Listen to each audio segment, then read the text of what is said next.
queria saber você, Sakamoto, porque você é um que sempre fala aqui, da força ainda do Bolsonaro, né? Você já vem falando muito isso, você falou assim, anota aí o que eu tô falando.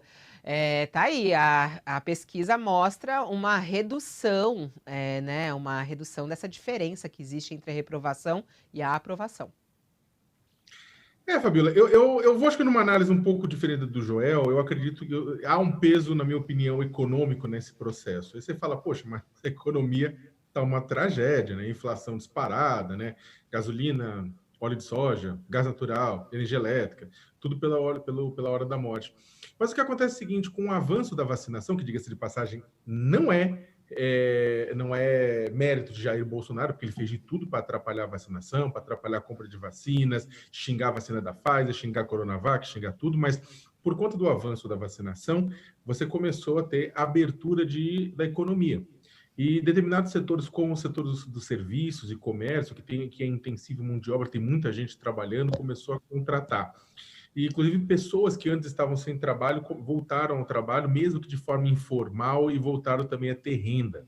Isso tem aparecido tanto nos números do CAGED, quanto também nos números da PNAD do IBGE. Tem tido um aumento, uma geração de empregos. É claro que essa geração de empregos não é na velocidade que o Brasil precisa, e essa geração de empregos também ela vai ser insuficiente para a gente chegar de uma forma rápida na situação que a gente estava antes da pandemia. Contudo, é o suficiente já para criar uma situação de um pouco mais de conforto junto a Bolsonaro. Somado isso a alguns programas que beneficiam os grupos mais pobres, né?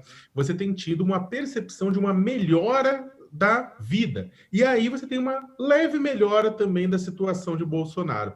Precisamos ver se essa melhora se mantém nos próximos meses, nas próximas pesquisas, né, de outros institutos, mas a impressão é que, à medida que for se retomando a vida normal, né, Bolsonaro também vai recuperar uma parte da sua popularidade. É claro, não é toda, uma vez que a inflação está aí e todos os problemas econômicos também.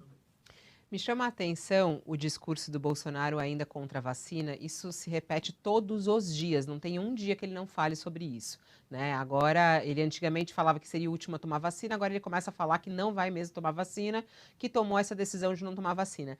E é muito curioso porque no Brasil a vacina é um sucesso, né? A gente atingiu 100 milhões de brasileiros vacinados. É justamente um país, apesar de todas as dificuldades para o brasileiro conseguir essa vacina, a gente está com um índice muito bom perante outros lugares. Ultrapassamos os Estados Unidos, por exemplo, na primeira dose aplicada, né? Já tem mais de 70%. E aí o presidente segue falando contra a vacina. Isso é curioso, né? Porque não é algo popular, pelo menos na resposta. As pessoas estão tomando vacina, só se tomam e, né, são contra, não sei.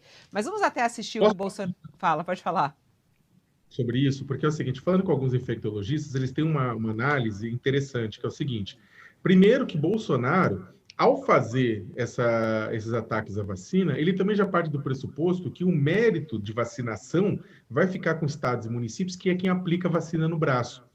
O governo federal já não ia ficar com mérito de vacinação, ele tenta conseguir aqui e ali, conquistar, dizer que foi ele, através do Queiroga, etc. e tal, mas isso já ia ficar com mérito de estados e municípios, quem é que executam efetivamente o Programa Nacional de Imunização do Sistema Único de Saúde, do Santo SUS, e é por isso que a gente está numa situação de vacinação muito melhor de outros países, porque o Brasil sempre foi referência global de vacinação, precisava só do quê? De vacinas disponíveis para poder ter feito isso, ou seja, essa situação que a gente está agora poderia ter chegado já em março, se tivesse vacina.